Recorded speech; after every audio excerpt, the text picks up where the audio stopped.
Assalamualaikum warahmatullahi wabarakatuh. Kami dari kelompok 1 ingin mempresentasikan hasil kerja kami. Nama saya Kalista Zahra sebagai penulis 1. Saya Galih Faris sebagai penulis 2. Saya Nusa Paintia sebagai penulis 3. Saya Reski Awalia sebagai penulis keempat.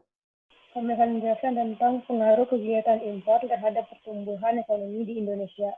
Abstrak. Abstrak adalah sebuah ringkasan isi dari sebuah karya tulis ilmiah yang ditulis dalam sebuah bentuk paragraf. Abstrak terdiri dari beberapa hal. Yang pertama, latar belakang yang singkat. Yang kedua, rumusan masalah atau masalah yang dibahas. Yang ketiga, tujuan penelitian. Yang keempat, metode penyusunan. Dan yang kelima, hasil penelitian atau kesimpulan. Nah, pada artikel yang berjudul Pengaruh Kegiatan Impor Terhadap Pertumbuhan Ekonomi di Indonesia, yang pertama itu latar belakangnya. Latar belakang yang ditulis dalam abstrak yaitu kegiatan impor merupakan salah satu kegiatan yang diperlukan tiap negara yang bertujuan untuk melengkapi kebutuhan negara tersebut. Salah satu faktor yang sangat mendorong terjadinya kegiatan impor adalah adanya perbedaan antara keunggulan komoditas tiap negara. Kemudian masalah yang dibahas atau rumusan masalah. Kegiatan impor yang sering dilakukan akan memberikan pengaruh yang cukup besar terhadap perekonomian Indonesia. Yang ketiga, tujuan penelitian. Artikel ini dibuat dengan tujuan untuk mengetahui pengaruh kegiatan impor terhadap perekonomian Indonesia.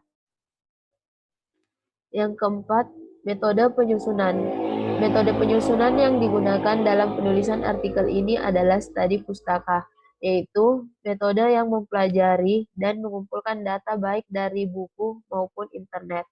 Metode ini dilakukan dengan cara mengumpulkan banyak data dari berbagai sumber dan menelitinya, kemudian mengambil kesimpulan dari sumber-sumber yang valid.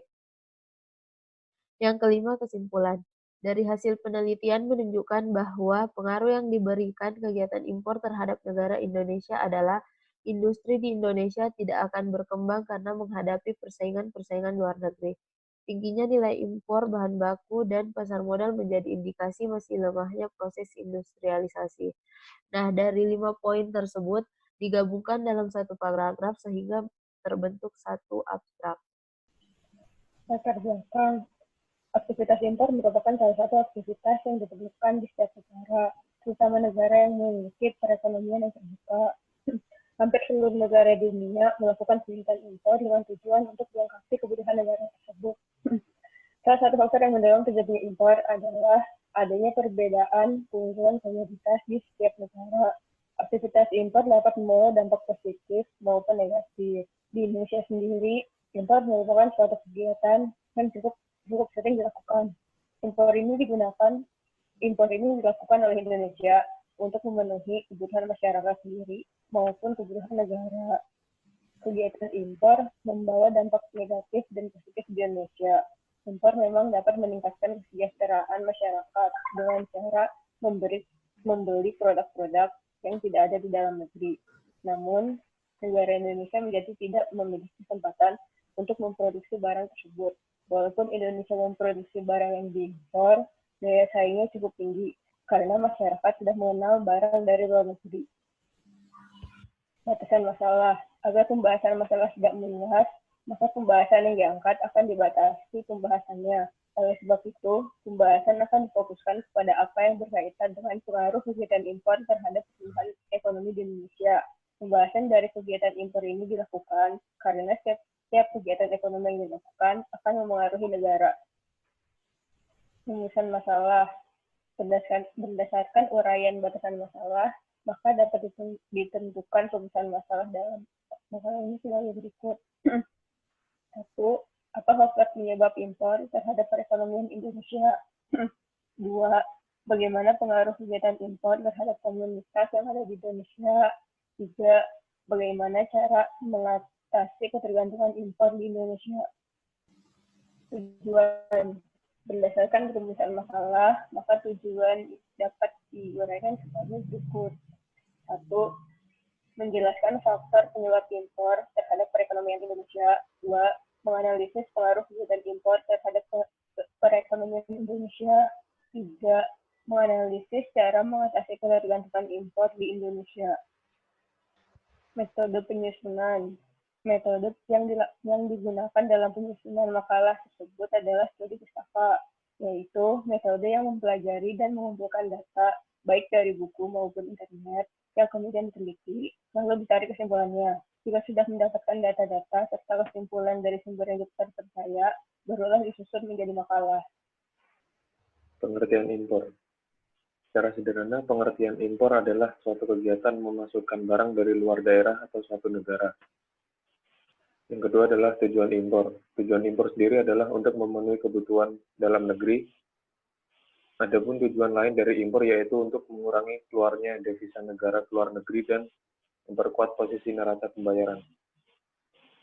Yang ketiga yaitu manfaat dari impor. Salah satunya adalah memungkinkan suatu negara memperoleh bahan baku yang tidak dimiliki dalam negara tersebut. Contoh barang impor di Indonesia. Yang pertama adalah daging sapi. Daging sapi ini sendiri diimpor dari berbagai negara seperti negara Australia dan Meksiko. Impor daging sapi ini dilakukan karena harga sapi lokal lebih tinggi. Yang kedua adalah komoditas pangan. Komoditas pangan seperti beras, kedelai, gula, garam, mentega, dan lain-lain yang diimpor dari berbagai negara antara lain Amerika Serikat, Malaysia, Paraguay, dan Argentina. Yang ketiga adalah bahan bakar minyak yang diimpor dari negara Arab Saudi, Thailand, Malaysia, dan Afrika. Impor bahan bakar minyak ini dilakukan untuk memenuhi kebutuhan bahan bakar di Indonesia, baik untuk industri maupun kendaraan bermotor. Yang keempat adalah produk elektronik. Produk elektronik sendiri ini diimpor dari negara Jepang, Korea Selatan, dan Tiongkok. Impor ini dilakukan untuk memenuhi kebutuhan masyarakat yang sangat besar akan produk elektronik dan membuat aktivitas impor di sektor ini menjadi cukup besar. Yang kelima adalah produk otomotif. Produk otomotif ini diimpor dari negara Jepang, Thailand, dan beberapa negara di Eropa. Indonesia melakukan impor ini karena sebagian besar industri otomotif di Indonesia membutuhkan komponen-komponen yang berasal dari luar negeri sehingga harus mengimpor dari negara lain. Berikutnya adalah dampak positif dari aktivitas impor.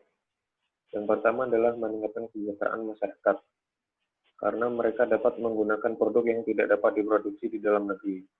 Yang kedua adalah meningkatkan industri dalam negeri dengan mengimpor barang-barang modal baik itu berupa mesin industri atau bahan baku yang memungkinkan kita untuk mengembangkan suatu industri dalam negeri. Yang ketiga, terjadinya alih teknologi. Terjadinya alih teknologi ini karena secara bertahap negara kita mencoba mengembangkan teknologi modern untuk mengejar ketertinggalan kita dengan bangsa lain yang sudah maju.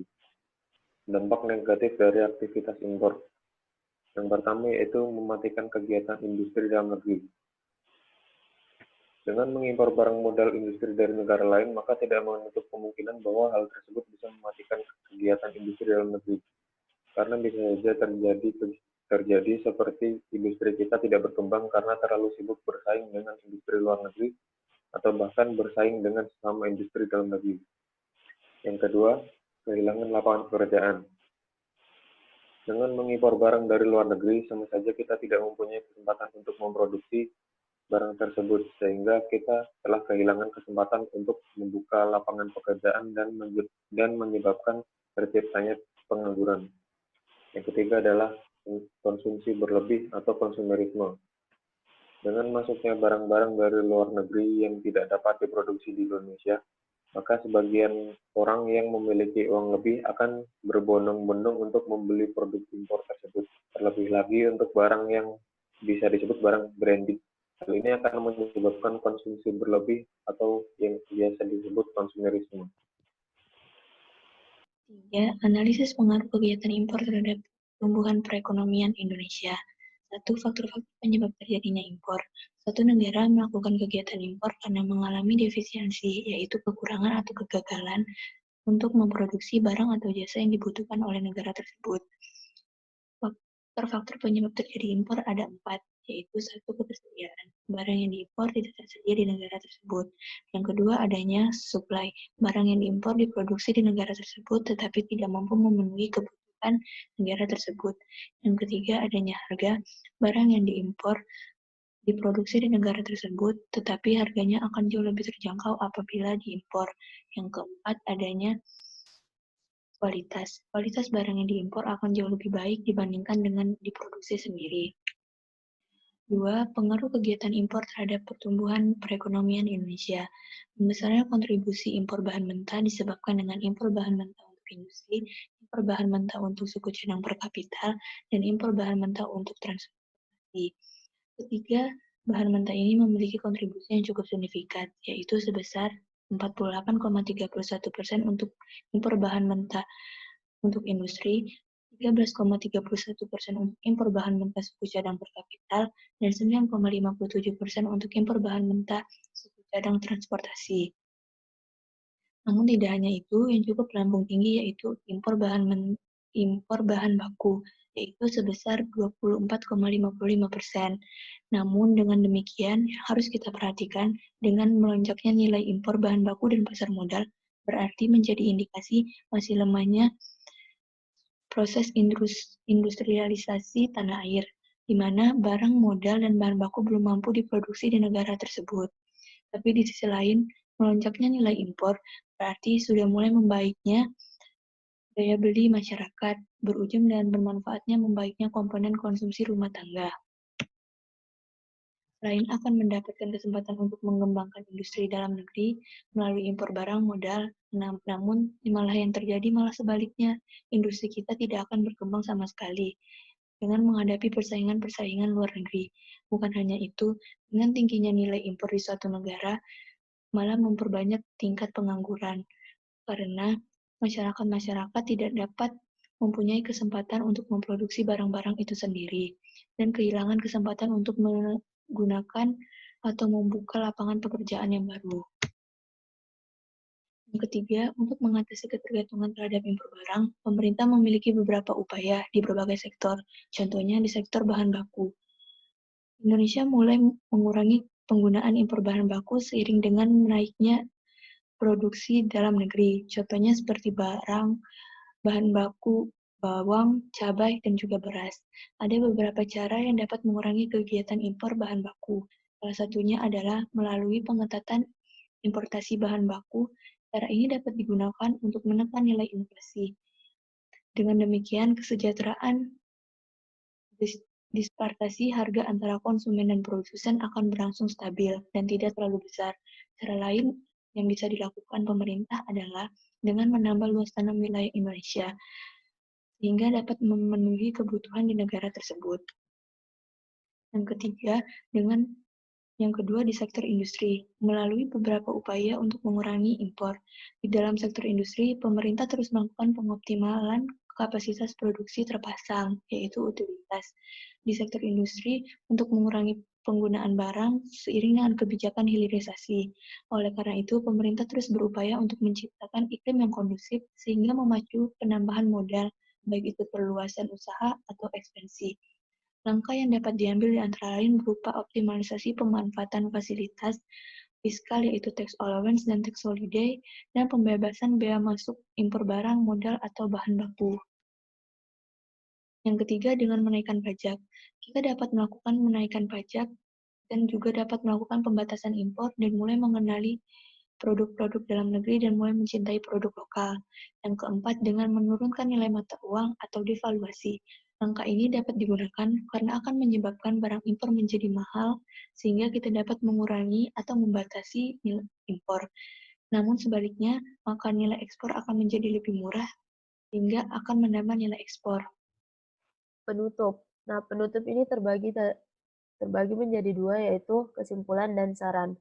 Untuk kesimpulan dari artikel ini, berdasarkan analisis dapat disimpulkan bahwa kegiatan impor adalah kegiatan pembelian barang dari luar negeri atau negara lain untuk memenuhi kebutuhan dalam negeri. Manfaat dari kegiatan impor yaitu dapat memenuhi berbagai macam produk dan jasa yang jumlahnya terbatas ataupun tidak dihasilkan di dalam negeri. Nah, untuk di Indonesia sendiri, nilai impor bahan baku dan pasar modal yang cukup tinggi untuk di Indonesia sendiri, Nilai impor bahan baku dan pasar modal yang cukup tinggi menjadi indikasi masih melemahnya proses industrialisasi, di mana Indonesia belum bisa memproduksi bahan baku dan barang modal.